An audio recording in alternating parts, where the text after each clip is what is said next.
Hello, Casey. Do you feel comfortable turning on your camera or unmuting yourself to say hi? Hi, how's it going? I'm good. How are you? I think Doing good. it'll just be us today. Um, so hopefully that's fine with you. I won't put you on the spot too much, but so I'm Jen Roberts. I'm a time creation coach. So I help people with time management, productivity, and making the time in their life for the things that they actually want to get done. So far in my business, I've been helping a lot of women entrepreneurs and folks with neurodivergence, ADD, ADHD, because a lot of those folks have been told they're bad with time.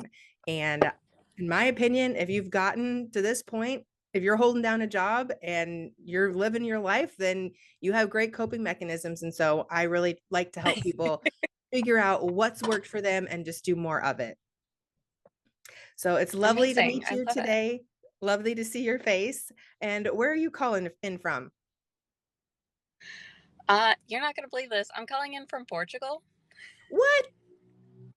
How? Why? I Tell me moved here with more. I moved here with my wife about 2 years ago because gestures broadly at the United States. Yep. Currently in vindication. Uh and yeah, saw your note on Ladies Get Paid, which I had joined I don't even know how long ago, and I'm like, I could use Right. some of that. That sounds great. All right. Well, I am calling from my home office in Kansas City, Missouri, so right smack dab in the middle of said wonderful United States.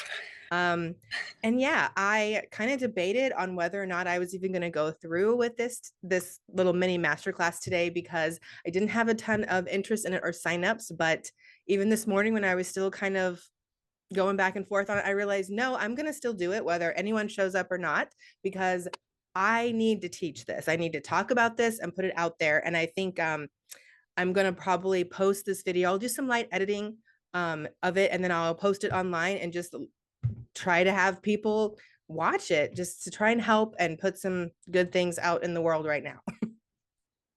Yeah, seriously. And if nothing else, it's practice. I promise to not be mean. I promise to not heckle. Um, Okay, good. Yes. yeah, I'll try So to ask good questions. we're going to be as short as possible today so I can respect your time that you've given me. And we have one more person joining us, my friend Max, who I know, who I've met here in person from Kansas City. Hey, Max. Yay. So, our goal today is going to be understanding why mental load matters. We're going to talk about some of the ways you may experience it and some things that may cause it. And we're going to talk about one specific technique that I learned a couple years ago from my first coach, and then we're going to practice it as well.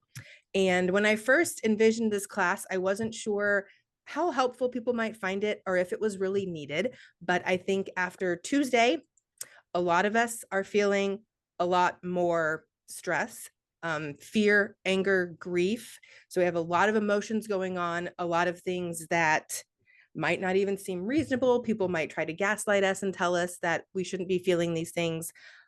As a college educated white woman in the Midwest who is married to a man, I am very insulated from these things. And that's been a very strange place to be in the last few days, just because my life didn't change that much under Trump the last time, and I don't expect it to this time either. But what I realized is that does not excuse me from not taking action. And so I would like to share my knowledge and share these skills because while what I talk about is mostly individual techniques, and we are living in broken systems that are bigger than any one of us, we have to heal ourselves and take care of ourselves first so that we can go out into the world and make changes from that place of balance and holistic, because it doesn't do anyone any good if we run ourselves down and can't do the work, right?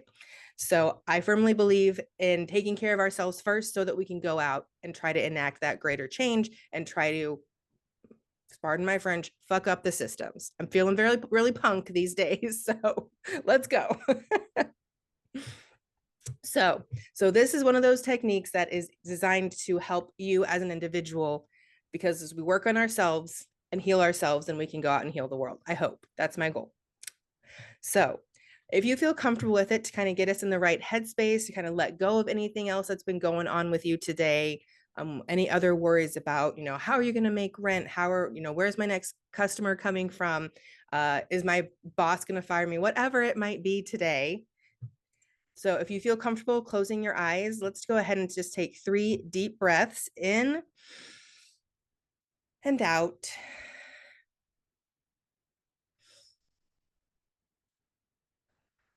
That's 2 and 1 more. Well, I'm going to shake a little bit, kind of let it all go. So that is one way that we can make mental space that does not take much time at all. I have a whole other workshop and presentation on that. That's called a micro break. So anything that's 30 to 60 seconds long still counts as a break, is still effective, and is a way to take care of yourself and rest. I follow an amazing writer and activist who wrote a book called Rest is Resistance. Trisha Hershey, I believe is her name. And she's the Nap Minister, Nap Ministry on Instagram. And it is a constant source of inspiration about how rest is resistance to try and resist the capitalist call to work ourselves to the ground. Yeah. So while we're here, raise your hand for me if you have ever had one of those days where you feel like you ran around like crazy, whether that's at work or running errands or just doing chores around the house, and you ended up exhausted at the end of the day, but also you don't really remember what you accomplished, or you don't feel like you accomplished anything. Like, I'm exhausted, but I didn't get anything done, right? We have those days. So yes, yesterday could have been one of those days. But that is when we are exhausting our mental energy. We're putting too much mental load on us. So some of the things that can cause that are task switching. So that's probably one of the things you were doing on those busy days where you're running around and you feel like a chicken with your head cut off, is because you're switching between a lot of different tasks. There are probably a lot of demands on your time, energy, and attention. So you're probably interrupted with things and having to switch back and forth. Those have a big cost on us, big cost mentally. We talk a lot about mental health nowadays. I'm really happy to see that that's becoming more commonplace, and so that mental fatigue can play into that as well. So one stat I found when I was researching whether this topic might be important or helpful for people is that, and I would really like to help businesses to try and make my impact on those systems, and so businesses love those stats and statistics about productivity and things like that, right? So if you ever need to prove to someone, or your boss or someone like that, well, research shows us that lost productivity from fatigued workers cost employers more than $100 billion annually. Rest is productive. We'll keep banging that drum until we see changes made. Sometimes that change has to come from in ourselves, right? When we're swimming in this capitalist landscape, it's really hard to see the water we're swimming in, right? And we've internalized a lot of that stuff. When I got married, I was surprised by how much internalized, old-fashioned, I would have thought, gender roles I had in me, right? So it's a constant process of unlearning that stuff and working on ourselves so that we can be an example and have that strength to go out and make the changes. So we talked a little bit about task switching. That's one of the big things that causes mental fatigue, mental load, that exacerbates or makes our mental load worse. Task switching is incredibly common. It's basically what multitasking is. So there's research that tells us that multitasking is a myth. Not very many people can multitask. When we say we're multitasking or think we're multitasking, what we're actually doing is task switching. So we're moving back and forth between projects and causing ourselves more mental load. So highly recommend finding time, whether that's once a week or once a day, to not multitask, right? If you can carve out an hour during your work week to focus on your productive tasks, your most important tasks, that's going to help reduce that mental load, reduce jumping around between things. Decision fatigue can be another factor. We are bombarded with more information and more things to get upset about and more things to decide about than ever before, with the internet in our hand, in our pocket at all times. So there are some folks that really believe narrowing down the amount of decisions you have to make every day. So that can be as simple as um, giving yourself a uniform to wear, right? So picking out like a pair of pants you love or skirts or whatever works for you and a top that you like and buying 5 different pairs of it and just wearing that every day to work, right? Like just taking one less decision off your plate, putting something on autopilot. It can be having rules in my household because last minute changes really stress me out about things. And my in-laws are really flexible people and they like to go out to eat last minute and they're very generous. And so they want to invite us to go and they'll pay and all that good stuff. And so sometimes it's really hard for me to say no, but it's stressful for me when I already kind of had my evening planned and I really wanted more time at home, right? So my husband and I, a few years ago, implemented a 24-hour rule. So if we are asked to do something with 24 hours or less notice, it's an automatic no from us. And because we've agreed on that together, we no longer have to have that discussion every time at the last minute of should we go, should we not? I mean, I already had this planned for dinner, but it could go back in the freezer, right? So just not having to have that conversation, not having to agonize over that decision can help with that as well. So maybe that's a rule, like a boundary that could be helpful in your life. Just take a look at where you have those conversations repeatedly, time and time again, and then see if there's something you could put in place to reduce the amount of times you do that. And there's always exceptions to the rule, right? We're going to be flexible, but having those guidelines can reduce some of that decision fatigue. So emotional labor, and since I believe all of us here are or have experienced life as a female presenting person. We know that emotional labor is a big thing for women. We are socialized to do a lot of it. Um, and that's hard work. And I think I'm seeing a lot more information online on social media about that, which I'm happy to see. Which again, the algorithm is also, I'm sure, serving me things that I interact with and that I like. So maybe it's not as widespread as I would like to think it is based on the election results. That's probably true, but um, emotional labor, the more we can talk about that, the more we can make it visible helps, right? Even if we are still the ones doing it, starting to talk about it, explain our decision-making process, explain all the things that we have to do if we have a partner who's not really picking up on some of that or not stepping up. My husband and I have been working on that for decades.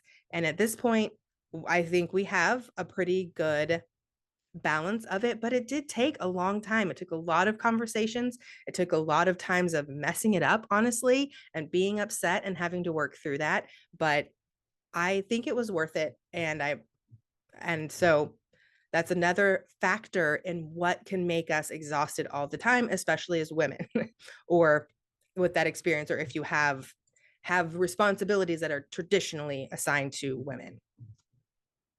So now we're going to jump to our actual technique. I love for these classes that I present to be very actionable and that we do the work during the class so I don't add to your already overwhelmed schedule. So our technique today is called Ho'oponopono. Raise your hand if you've heard of that. Max probably has, yeah. So I learned of this from my coach named Jen White, another coach here in Kansas City. And it's very woo-woo. I was very skeptical when she introduced me to the concept, but I have used it with success. So it's a very small, fast thing to do. Ho'oponopono is a traditional Hawaiian practice of reconciliation and forgiveness. And so it's 4 short sentences that we just say. You picture something in your mind and say these sentences to start to let go of, the upset, the pain, the rage. And because that is also our mental load, right? That grief we're carrying around, the grief we're carrying around from the election right now, of being disappointed in our fellow Americans, being surprised that these baser instincts came out and things like that. So if you're ready for that, we can ho'oponopono that now. But if you're not, I get it. We need to feel those things, right? So you can pick anything, right? Are you still sad from a pet that passed away years ago, or from a friendship that didn't work out, or someone that betrayed you recently? Whatever it is, if there's something in your life that's still weighing on you, if you ever think back on an event and you say, why did I do that? Why didn't I do this or that? Or if I'd only said this, right? My special flavor of anxiety loves to do that. So you can ho'oponopono yourself as well. So whatever it is today, whether it's yourself, an event, a person, the world, um, let's go ahead and practice this. So if you feel comfortable, again, let's close our eyes and picture whoever or whatever we want to move towards forgiveness. We might not get there today, but we're going to take the first step. And all we need to say is, I'm sorry. Please forgive me. Thank you. I love you. And actually, let me share my screen because I want you to be able to see these words. So here's ho'oponopono. It's 4 little phrases. I'm sorry. Please forgive me. Thank you. I love you. So if you want to, close your eyes again and I'll repeat these and you can just repeat after me while you're envisioning the thing we want to move towards forgiveness with. So we're picturing it in our mind. We say, I'm sorry. Please forgive me. Thank you. I love you.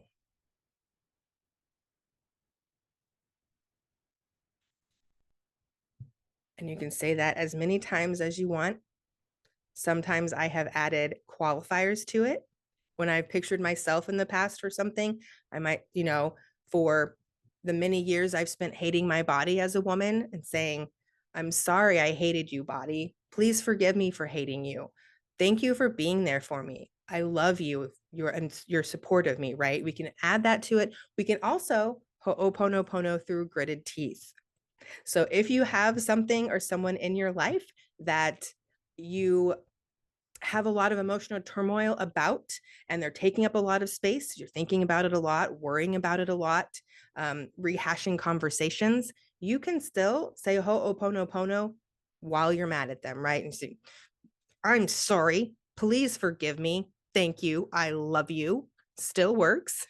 That is how I have used it when I had a difficult coworker that I did not get along with at all. When I started saying ho'oponopono after interactions with him, he wasn't there. I worked remote. I said it for myself. I'm doing it. I did it for myself. And things started changing. He started being less of a dick, honestly. So, and that is why I have become a believer in ho'oponopono. Even saying it mad, saying it angry, even begrudgingly has helped me let go of some of those emotions. So this is not for that person. Yes, it's great if we can forgive someone, but this is about taking care of ourselves. This is about clearing space in our brain for ourselves, letting go of emotional baggage and mental baggage. And so it's really, it can be selfish. It's okay. So that's ho'oponopono, just the 4 short sentences. You can say that at any time. And I hope you either really write them down, take a screenshot. I can put it back up if you'd like so that you have those, because even though it's simple, it can sometimes, be hard to remember them or until you get into the system or the practice. So that is our technique for today. Yes, Max. I was going to take a screenshot. So if you put it back up one more time. Yes, I will. Oh, I have to click the share button. There it is.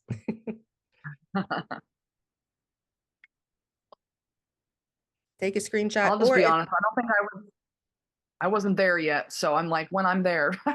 Yes, that is fair. That is fair. This will be here when you need it. That's the other thing about it, right? It's great because it's free, it's easy, it's fast to do.